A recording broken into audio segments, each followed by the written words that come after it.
Good morning, children. Welcome to Nana Live Classes. Myself, Sanmesh, and today we are going to discuss class 9th physics assignment, which was provided to you on 5th of August. This assignment is based on the chapter Force and Laws of Motion. Let us start. So our question number 1 is, why does a car needs to be pushed hard? Now, according to our Newton's first law, the object at rest remains at rest unless an unbalanced force is applied to it. Now, car is an heavy object. To set that car into motion, definitely we need to apply a heavy force to overcome the gravitational force as well as the frictional force which is offered by the road to that car. So the car initially, which is at the state of rest, will try to be at the state of rest unless it is pushed hard, unless we apply a heavy force to it. I hope the point is clear, children. Let us proceed further to our next question. Question number 2 is, state Newton's first law of motion. So the statement of Newton's first law of motion is very straightforward. It states that any object which is at rest, it will remain at a state of rest, or any object which is in a state of uniform motion, it will remain in a state of uniform motion unless an unbalanced external force is applied to it. So this unbalanced external force, this term is very important. If the forces are balancing each other, the object will remain in its initial state of motion itself. Its state of motion will not change. Its velocity will not change. Whenever the force is applied to an object, its velocity will change. Whenever an unbalanced force is applied, its velocity will change. The object, we say that it will accelerate. That is our Newton's first law. I hope the point is clear, children. Let us proceed to our third question. Under what condition is the magnitude of average velocity of an object equals to its average speed? Now, children, how do we define average velocity?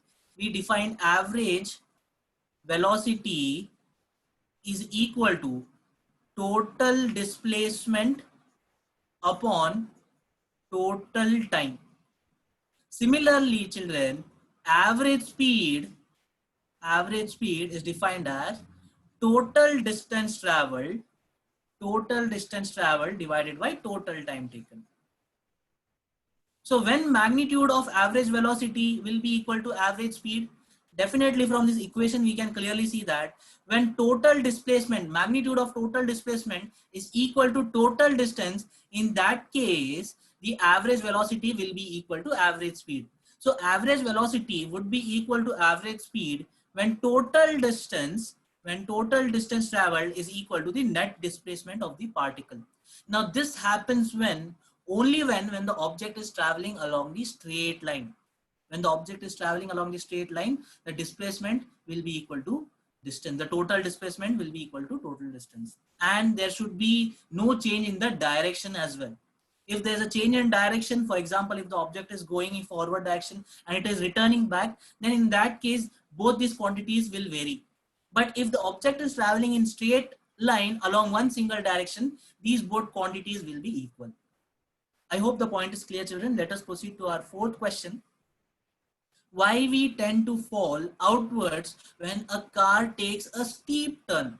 Now this is due to the phenomena of inertia. Now children, we have different types of inertia, as you might have studied. We have inertia of rest, we have inertia of motion, we have inertia of direction. Now when a car takes a steep turn, we tend to move in the opposite direction basically. That's due to our property of inertia of direction. The body tends to continue to move in a single direction. Okay, it resists a change in direction of itself unless a force is applied. So this particular action is due to the inertia of direction. I hope the point is clear, children. Let us proceed to our next question.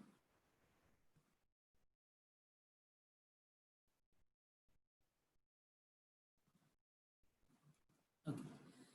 An athlete always runs some distance before taking a jump. Now you might have seen athletes who are taking a long jump, they will run certain distance and then they will take a leap. That's because they are gaining inertia of motion. Now this inertia of motion will help the athlete to cover larger distance. Okay, so to gain that inertia of motion, the athlete, he will run for a longer distance, and then he will take a leap. Okay, so this will help him to cover a larger distance during long jump. I hope the point is clear, children. Let us proceed to our question number 6. Apart from changing the magnitude of velocity of an object or changing the direction of motion of an object, what other changes force can bring on an object? Now, all these properties we have studied, force can change the magnitude, force can change the direction of velocity. Also, force can change the state of rest of an object and state of motion of an object as well. Also, the force can also change the shape and position of an object. The force can also change the shape and position of an object. The force which changes the position is called an unbalanced force. The force which changes the shape is called as deformation force. These all properties also we have already studied. I hope the point is clear, children. Let us proceed to our next question, question number 7. Name the force which is responsible for change in the position or state of an object. Just now I have discussed that the force which changes the position of an object is called as unbalanced force. So to change the position of an object, all the forces which are acting, their sum should not be equal to 0. Then only we can say that the forces are unbalanced. All right. Moving on to our last question. Name the unbalanced force which slows down a moving bicycle when we stop pedaling it. Now, this is a very easy question. We all know that unbalanced force is nothing but a force of friction. Due to force of friction only, the bicycle stops when we stop pedaling it. I hope, children, all the solutions are clear to you all. Thank you. Thank you so much.